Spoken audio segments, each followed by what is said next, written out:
মহামারীর পর কাজের জগৎটা কিন্তু আর আগের মতো নেই, তাই না? পুরনো সব নিয়মকানুন কেমন যেন অচল হয়ে গেছে। আমরা সবাই এখন একটা নতুন পথ খুঁজছি। তো এই নতুন যুগের প্লেবুকটা ঠিক কেমন হবে? চলুন আজ সেই নতুন নিয়মগুলোই একটু জেনে নেওয়া যাক।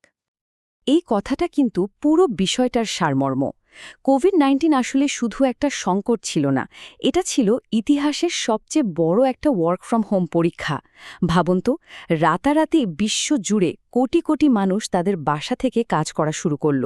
এই বিশাল পরিবর্তনটা আমাদের সবাইকে নতুন করে ভাবতে বাধ্য করেছে। এই ছবিটা দেখলে ঠিক এই মনে হয়, তাই না? আমাদের পুরনো কাজের পদ্ধতিগুলো যেন অথই জলে ভেসে গেছে। যখন চেনা পথটা হারিয়ে যায়, তখন মনে প্রশ্ন জাগেই, তাহলে সফল হওয়ার নতুন নিয়মগুলো কি হবে? এই আলোচনায় আমরা ঠিক সেই উত্তরগুলোই খুঁজব। আচ্ছা, প্রথমেই চলুন দেখি পুরনো নিয়মগুলো ঠিক কেন আর কাজ করছে না। কিছু চমকে দেওয়ার মতো ডেটা আছে, যা আমাদের দেখাবে যে এই অভূতপূর্ব পরীক্ষাটা সবকিছু ঠিক কতটা বদলে দিয়েছে। এই সংখ্যাগুলো একবার দেখুন, বেশ অবাক করার মতো। আমাদের কাজের দিন গড়ে প্রায় ৫০ মিনিট লম্বা হয়ে গেছে। মিটিংয়ের সংখ্যা প্রায় ১৩% বেড়েছে। কিন্তু মজার ব্যাপার কি জানেন? মিটিংগুলো এখন আগের চেয়ে ছোট। মানে সব মিলিয়ে আমরা মিটিংয়ে আসলে আগের চেয়ে কম সময় দিচ্ছি। তাহলে এর মানেটা কি দাঁড়ালো? এই সংখ্যাগুলো আসলে একটা কথাই বলছে, আমাদের কাজ করার ধরনটা একদম আমূল বদলে গেছে। বেশি মিটিং কিন্তু সময় কম, আর কাজের দিনটা লম্বা। এই নতুন বাস্তবতায় টিকে থাকতে হলে আমাদের নতুন নিয়ম তো লাগবেই। চলুন সেই নিয়মগুলোই এবার এক এক করে জেনে নেওয়া যাক। তো নতুন প্লেবুকের প্রথম নিয়মটা কি? নিয়ম নম্বর ১, বিচক্ষণতার সাথে নেতৃত্ব দিন। কারণটা খুব সহজ। এই নতুন যুগে কর্মীদের প্রতি শুধু সহানুভূতি দেখালেই কিন্তু চলবে না। হার্ভার্ড বিজনেস রিভিউ অনুযায়ী সহানুভূতি বা কম্প্যাশন মানে কিন্তু শুধু ভালো ব্যবহার করা নয়। এর আসল মানে হল কর্মীদের জন্য মনের সত্যিকারের উদ্বেগ থাকা। আর এটাই কিন্তু বিশ্বাস এবং একটা মজবুত সম্পর্ক তৈরির প্রথম ধাপ। কিন্তু প্রশ্নটা হল, ব্যবসার এই কঠিন জগতে শুধু সহানুভূতি থাকাই কি যথেষ্ট? ধরুন, যখন কোনো কঠিন সিদ্ধান্ত নিতে হয় বা কাউকে কড়া ফিডব্যাক দিতে হয়, তখন শুধু ভালো উদ্দেশ্য থাকলেই কি কাজ হয়? আর ঠিক এখানে ওয়াইজ কম্প্যাশন মেট্রিক্সের ধারণাটা চলে আসে। এই মেট্রিক্সটা দুটো জিনিসের উপর দাঁড়িয়ে আছে।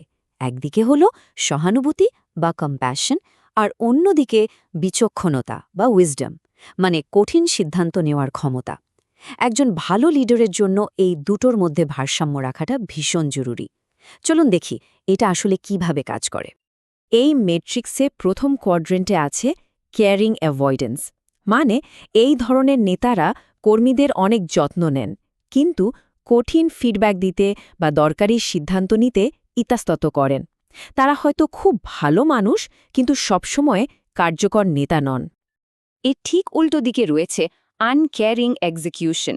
এই নেতারা ফলাফল অর্জনে ওস্তাদ, কিন্তু তাদের টিমের ভালো মন্দের দিকে কোনো খেয়ালই নেই। এখানে কাজ হয়তো হয়, কিন্তু সেটা মানবিকতার বিনিময়ে। তৃতীয় কোয়াড্রেন্টে আছে ইনএফেক্টিভ ইনডিফারেন্স। সত্যি বলতে এটা সবচেয়ে খারাপ অবস্থা। এখানে নেতাকর্মীদের প্রতিও উদাসীন, আবার কাজ আদায় করতেও পারেন না। আর সব শেষে আসছে আদর্শ অবস্থা, ওয়াইজ কম্প্যাশন। এখানে নেতারা কঠিন কাজগুলো মানবিকতার সাথেও সামলান। আর গবেষণায় দেখা গেছে এই ধরনের নেতারাই সবচেয়ে দ্রুত প্রমোশন পান। সুতরাং মূল কথাটা হল যত্ন এবং কার্যকারিতার মধ্যে সঠিক ভারসাম্য খুঁজে বের করা। লিডারশিপের পর এবার আসা যাক আমাদের দ্বিতীয় নিয়মে, আর সেটা হল ডিজিটাল কাজে দক্ষতা অর্জন করা। যেহেতু কাজের পরিবেশটাই বদলে গেছে, আমাদের কৌশলও তো বদলাতে হবে, তাই না? হার্ভার্ড বিজনেস স্কুলের বিশেষজ্ঞরা রিমোট কাজের জন্য দারুণ একটা গেম প্ল্যান দিয়েছেন।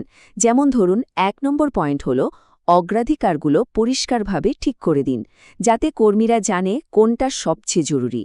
২. একদম ফ্লেক্সিবল হতে হবে, কর্মীদের তাদের সেরা সময়টা বেছে দিতে দিন। ৩. প্রত্যাশাগুলো একটু অ্যাডজাস্ট করুন।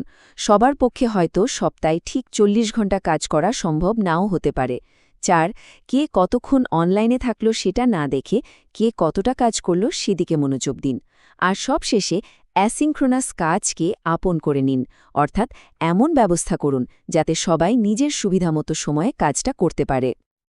আমাদের তৃতীয় নিয়মটা কিন্তু শুধু ম্যানেজারদের জন্য নয়, বরং পুরো টিমের জন্য, বিশেষ করে তাদের জন্য যারা একদম সামনে থেকে গ্রাহকদের সাথে কাজ করে। নিয়মটা হলো আপনার ফ্রন্টলাইন কর্মীদের ক্ষমতা দিন, কারণ তারাই এখনকার নতুন সিদ্ধান্ত গ্রহণকারী। এই স্লাইডের তথ্যগুলো কিন্তু খুবই ইন্টারেস্টিং। দেখুন, সফল সংস্থা বা লিডাররা মনে করে যে ডেটাভিত্তিক সংস্কৃতি তাদের কৌশলের একটা খুব জরুরি অংশ। অন্যদিকে পিছিয়ে থাকা সংস্থা বা ল্যাগার্সদের মধ্যে এই ধারণাটা 10 গুণ বেশি যে টপ ম্যানেজমেন্ট চায় না ফ্রন্টলাইন কর্মীরা সিদ্ধান্ত নিক। এই মানসিকতার পার্থক্যটাই কিন্তু সাফল্যের আসল চাবিকাঠি। আর এই চারটাই তার জ্বলজ্জন্ত প্রমাণ। যে সংস্থাগুলো ফ্রন্টলাইন কর্মীদের ক্ষমতা দেয় তাদের গ্রাহক সন্তুষ্টির হার অনেক বেশি। লিডারদের ক্ষেত্রে এটা 41%, আর পিছিয়ে থাকাদের ক্ষেত্রে মাত্র 9%। তার মানে কর্মীদের ক্ষমতায়ন করাটা শুধু তাদের মনোবল বাড়ানোর জন্য নয়, এটা সরাসরি ব্যবসার জন্য লাভজনক। তো আমরা 3টা নিয়ম নিয়ে আলোচনা করলাম, কিন্তু একটা প্রশ্ন থেকেই যায়, এই ধরনের ব্যবসায়িক পরামর্শ কি আসলেই এতটা মূল্যবান? চলুন শেষ অংশে আমরা এই বিষয়টাকে একটু অন্য দৃষ্টিকোণ থেকে দেখি। একদিকে অনেকেই আছেন যারা হার্ভার্ড বিজনেস রিভিউয়ের মতো প্রকাশনাগুলোকে খুবই মূল্যবান মনে করেন। যেমন একজন রেডিট ব্যবহারকারী বলছেন, এগুলো গভীর গবেষণার উপর ভিত্তি করে তৈরি এবং অভিজ্ঞ পেশাদারদের জন্যই লেখা। এটা নেতৃত্ব আর ব্যবসায়িক দক্ষতা বাড়াতে সাহায্য করে। আবার অন্যদিকে এর ঠিক বিপরীত মতও কিন্তু আছে। আরেকজন ব্যবহারকারী যেমন মনে করেন এই ধরনের প্রকাশনাগুলো টিকে আছে শুধু হার্ভার্ড নামটার জোরে, তাদের লেখার মানের জন্য নয়। এই দৃষ্টিভঙ্গিটাও কিন্তু ফেলে দেওয়ার মতো নয়। তাহলে আসল সত্যিটা কি? সত্যিটা হলো আজকের দিনে তথ্যের কোনো অভাব নেই।